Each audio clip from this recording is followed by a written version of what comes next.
Taurus.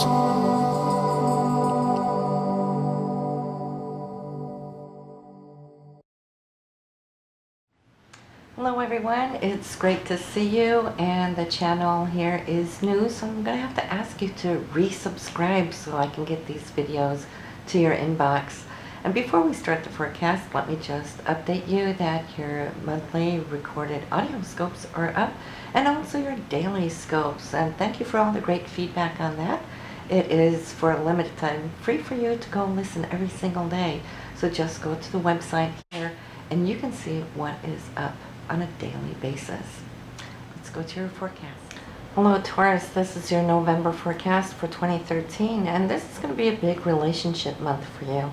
And this is because we have both the sun, the new moon, we got Mercury in your 7th house for committed relationships. So the focus is going to be on how this is going to work for you. You know, for how to improve it, how to expand it, what new things are going to open up new doors for you. And also we have Mars in the 5th house for children. We'll get back to that. And also Jupiter here now expanding this whole area of the home environment. So between these three areas, you'll see how things are going to start formulating for you. Maybe with new perspective. And I say that because this month here you will have the sun in a perfect harmonious aspect to Jupiter, which is running in its sister sign of Cancer. So when we have a Scorpion Sun and a Cancerian Jupiter, well, those harmonize really, really well. So it brings out the energies even more. So those of you who's been going through a little bit of trying times, which it has been for some of you due to the Saturn we've been speaking about, which is opposing your sign, well, then you'll see that this month somehow there's a big new beginning, new doors opening up, you achieving a new level, a new consciousness of looking at things in a different way. And some of you might just even feel that some of the constrictions that have been here with Saturn is now starting to lift. It's starting to give. Okay, Jupiter is now going to create new room, new space for you in this area. Mars, though, very last day of October here, is formulating a trine to Pluto. And Pluto recreates things new, so there's a drive, a goal now that is again initiating this new start. So you got a couple of things here now that you will definitely come to see that will shift the paradigm of what has been into this new shape and form. And Mars and Pluto, well, they're powerful when they're together because Mars is dynamite and Pluto's nuclear. When you put the two of them together, it creates incredible oomph. But they're in a harmonious configuration to one another. So you will see that your drive, your sense of energy will spike. It will come up. It will renew its battery, recharge as you kind of cruise along now through the 5th house with Mars, which is a house of pleasure. It's joy, you know, it's you going out doing those things that you love to do when you have time to do them. And so Mars is going to be really creative. Some of you might even start thinking about starting a new business, a new project. And if you do, it's a good time to do so. Why? Because these two energies can have very long-lasting effects for anything that starts here at this time, because it is a new era. We only get this trine position once every 2 years, so you know you probably want to make the most out of it. And then in 2 years from now, it might not be in the very same area where it's unfolding right now. So, you know, it's all good. Mars cruising through Virgo will allow you to pay attention to details closer, maybe closer than what you have been for, because Virgo allows you to analyze. So some of you might find yourself more analytical. This is good. You know, if you're thinking about new projects, your mind has to be focused. It's got to be on top of it and think. But it's also the house of children, so you might feel that these actions that Mars is driving at is also thinking a whole lot about one or more of your children, because it is in this area where children are represented. And then as you see the energy comes in, it might be a new direction for one or more of your children. Now, some of you might have grown children, they're off to college, and this opens a new door for you where it's a little empty now. Something has transformed. That's what Pluto does, right? So it's transformed this Mars, this area with children. So you might have seen that some of them have left for college. And what do you do with this open space now that's suddenly there? You know, but then it's all about finding activities now for Mars. Those things that you might have earlier perceived as hobbies. The fifth house rules hobbies, leisure, and those kind of things. So you might see that you might start doing those things. Signing up for a course. Pluto's in the ninth house, so it is for achieving higher understanding. It is, you know, colleges, universities, it's classes, new things that you want to aspire to. And Mars may be prompting you maybe to sign up for something that you find fun. And you know, fifth house, yeah, do something that you love to do. Now also the new moon here in the seventh house, it's the time of intentions. We have a powerful new moon this month. It's on November 3rd. It's in the area of love and relationships, committed relationships. So and eclipses, you know, takes away, it eclipses out something old, but it also leaves this area with the potential of growing something new, okay? And you will see the result of that within a month today.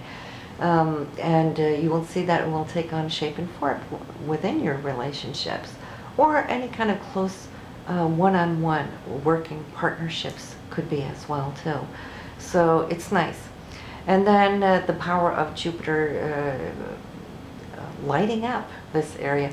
Whoever new comes in right now, and if you're a female, you might just come to meet a very influential male this month, because Mars is men, Mars is in the fifth house of love, you know, and in that case, this man has a lot of power. It has that Plutonian energy. It's something to look up to, respect. The new moon in the seventh house of committed relationships, well, see, that's starting something new too. And then Jupiter beaming up here, it might come, you know, from an area you hadn't suspected. Jupiter is traveling through your third house. If you're out and about, if you are on a journey and traveling, you might meet him there. Or maybe this person here is foreign, you know, from a foreign country, speaks a foreign language, or maybe he travels a whole lot and is passing through your neighborhood, and then you might click and meet that way too. So there's different ways this can play out, but exciting it is. And Jupiter in your third house, you will feel how this is growing on you, that you're wanting to get out and see the world a little bit more as well. That's what the third house does, especially with Jupiter there. So then we have here, top of the month, we got this square, Uranus-Pluto, we've been talking about, and it's been doing this thing for the longest time. And it will continue to do so just because they move so slowly. As they do, you know, they're breaking away. They're coming to a crest now when we have the exact square. And this cresting is, imagine, okay, let's use the analogy of the caterpillar, the cocoon, and the butterfly, okay? So it's been taking its time. It's in the cocoon, it is gestating there, but here, as it's an exact square, some of you might be feeling now this cresting coming through, breaking through the shell, coming into where Pluto wants to take you. It's also where Uranus wants to take you. And what is it that's trying to birth itself so hard that it's creating all this havoc in our lives? You know, and it's affecting everyone. But for you, this cresting will take place between the 12th house and the 9th house. So the new birth that you shall see when everything is said and done, and it's still going to take some time because they move slowly, but the cresting is now, is you breaking through. The universe is helping you transform to a higher knowledge, to a higher perspective, to a new person, to see yourself in a new light, which Pluto in the 9th house wants to do. And also your subconsciousness, this is where Uranus is passing through the 12th house, is breaking you away from the paradigms of how you previously defined yourself. And that is quite profound, because our experiences put together, all in all, is how we define ourselves, who we are, and where we're heading. But when something is cresting and something is leaving, then who are we? Because if we're breaking away from the old, but we're still not yet in the new, well, this is what I call the sacred void. Okay, and it may leave a lot of you feeling a little anxious because what's going on, what's happening, things are changing, shifting. We can't really rely on the past like we did earlier. And if that security is gone, well, where do we hang our hat, right? But the universe is asking you to look within. This is where you want to hang your hat. This is who you are, and you're transforming, becoming this new being because of the great things that are to come down the road for you, okay? So actually, it's a beautiful birthing process, and only we women know how it is to birth. It's not easy. You know, we have to labor at it. But then once all is said and done, our lives are different. Like before that baby ever came into the life, you can never be the same person. But here, it's not a physical being you are birthing. You are birthing your spiritual being. That is big. So starting on top of the month here, also we got the Pluto supporting this, now the Sun supporting this Pluto by sextile coming from your partnership. Okay, so your transformation might tie in with a partnership, either coming or leaving, but it is leaving you in this renewed state. You may start communicating in a different way due to these things taking place this month. We have that powerful eclipse on the 3rd that we mentioned. Then we have an important communication somehow with somebody in authority on the 6th. Pay attention to that day on your calendar. Great day to kind of wrap things up, structure it the way Saturn likes to do it. It's important to have it prior to the 8th because you have Jupiter with you till the 8th. On the 8th, Jupiter is going to go retro. It's going to go backwards. It's going to leave us here for another 4 or 5 months. But in that time period, it's all about reflecting where we've been, what we have expanded to, because Jupiter expands. So these last few months, we've been expanding, growing, and now we need to kind of revisit that and see if that expansion, behooved us, if it was good for us, and how abundant it was, and what needs to be tweaked. So this is why it will go retrograde until late winter, early spring. We have a good romantic day on the 7th and 8th. Both Venus and Mercury are going to be in a beautiful aspect there to Neptune. So enjoy that, embrace it, and make the most out of it. On the 9th, Mars is great, doing really good. It is sextiling your Saturn. So it could be a man or a male person in your life coming in to be very supportive here on this day. Also, we have the lucky day, the happy day of the month, which will be on the 12th, when the Sun and Jupiter are trine. That's, the best aspects that we can have. And the Sun being you, Jupiter giving, the abundant gift giver, so to speak. Even when Jupiter is retrograde, it is still abundant. It is still good. It's not like it's going to steal everything away from you. But this is a very lucky day for you. Neptune is turning direct here on this day, so we will see that dream time is going to be returning to us, where we can start envisioning and visualizing, and bringing up those inspirations. Some of you might have felt that kind of has left you dry for a while, but in this, when our imagination and our creativity is running like it does when Neptune is alive, well, you'll be happy with it. Now, there is a little bit of a testy point coming in here around the 14th. This is Venus and Uranus. They're going to be squaring one another. And for you, this will be between your 12th house and your 9th house. So if any of you have any legal dates on this day, well, it's coming to a situation where something is going to clarify. If you're having any kind of tests on this day, you might feel this energy too. And it's squaring Uranus, which is also square Pluto. So it might be a chain reaction that you might be feeling there. But Venus moves relatively quickly, and I see that she is going to line up here with Pluto, which will give you some passionate, intense new beginning. Conjunctions are always beginnings of something new.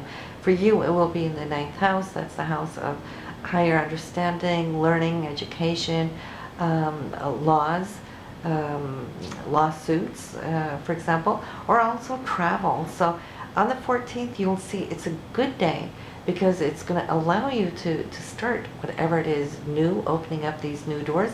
At the same time, you're also splitting off from something else that no longer is needed. To put it that way, something's going to liberate, and that's between St. Venus and Uranus. Then we have the 19th, Venus and Jupiter. That's love and it's expansion, so a good time for romance for all of you. It's also good for money on this day. You might make some extra, or you might come up with some idea to expand this area, excuse me. And then we have the sun moving into Sagittarius. On the 21st, it will move out of your relationship house, then start focusing the journey through the 8th house that has to do with commissions and royalties, banks, other people's money, or money that you have in joint accounts with a partner. Taxes too rules this house, but the sun will also, since it's in the house of Scorpio, will allow you to feel very deep in emotions. And especially for those of you who have found new love here under this transit with Mars-Pluto early in the month of November, well, you will be enjoying what next month is going to be bringing you, just because things are so intense, deep, beautiful, and emotional. We'll talk about that in your chart next month.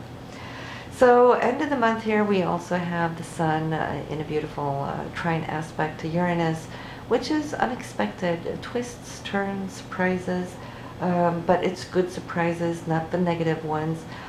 So it could be a pleasant, oh my God, coming in for you. And so I trust that that will all be good for you, Taurians. So in the overall this month here, after November 11th, Mercury will be going direct, no contracts until the 11th. We spoke about that in the last month's video, for those of you who got to see it. But Mercury will be moving direct, so anytime after the 11th is good. If you can wait to after the 15th is even better. And if you can avoid it to December 1st, it's good, because it takes time for Mercury to move out of its shadow, okay? Just looking out for you here. So that's pretty much what we have for you this month, but do go listen to your moon and rising sign as usual. And Taurus, please do hit the subscribe button just so you're back up and running on the channel, so we can pick up where we left before the channel went down. Okay, have a good one, and I'll see you next month. Bye now. Okay, so let me walk you through how you're going to find your daily scopes and how to listen to them, download them. It's actually very simple. You go up here to the address bar and you type in zeitgeist.com. That is the home page. When it comes up, you go to your daily scopes right there, and you'll see you have your daily scopes right here. Now the ones that are activated, you will see that they are a little darker here in pink, and I add in as we go along. And these are free. It's a promotion until November 15th. So what you want to do, say you want to go to the 12th, well, you click on the 12th here on this page, and up comes here, and you will see on the right hand side the daily scopes right here, and you just go to your free download now. And you can check out other dates too if you want to go back in time, and if something special happened, well, go check that out, and see what happened that day. But say you want to download here October 11th, you go to free download. It will take you right here. You put in your email address. I'll put mine here. You go submit. And here is your daily scope right here. It'll say download, and it will download directly to you. You open up with your default player. I have Windows Media Player. Click OK. Up comes your file, and you will be able to listen to it immediately. It's just waiting here as it's uploading that file. And why is it taking a little bit? Let me just do that again. Open. There we go.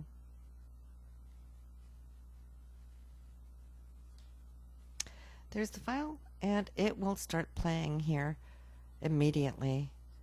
and you can just listen through it, and it goes. They're probably mainly between 5 to 8 minutes. This one here is 5 minutes, but yeah.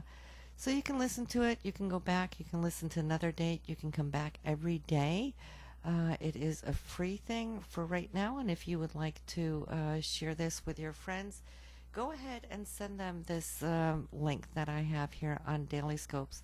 I made a mini URL here, and you can just copy and paste this, oops, right there, and send that to your friends. And I will see you next month.